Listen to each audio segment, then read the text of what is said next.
Here is a technique that I love doing. I've done it on quite a few layouts. I like doing layouts that have no elements in them as far as tags and ribbons and papers. Just use the photos themselves, and let me show you how I did this layout.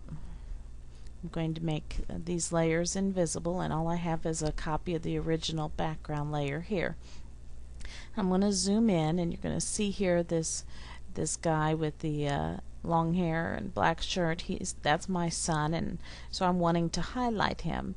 So I've grabbed the polygonal lasso tool, and I'm going to make a selection around him. And with this tool, each time you click down, it puts a marker down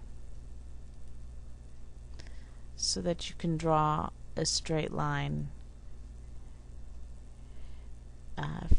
from there. And I don't remember how I did it before.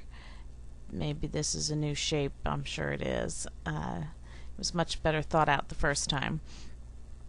And now that I've got my selection around what I want to be the focal point of my photo, with my background layer as the active layer, hit Control J on the keyboard, and you'll notice over here in the layers palette I now have him, that selection of him cut out and put on a new layer.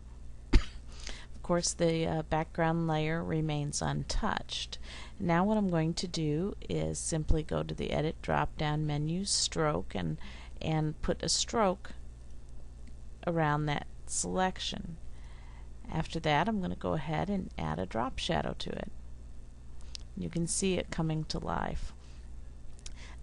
But to make it stand out even more, then you're going to go back to your background layer and just lower the opacity of it.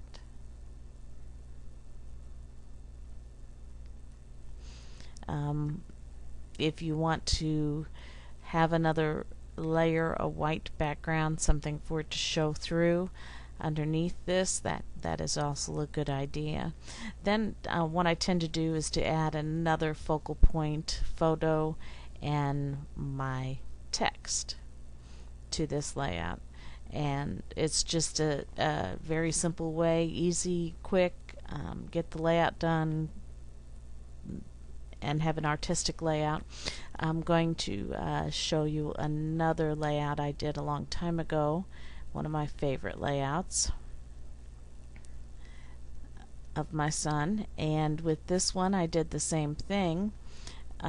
Here's my background photo, and below it I have a pattern paper, and for this one I allowed that pattern paper to show through as a border. I only enlarged the background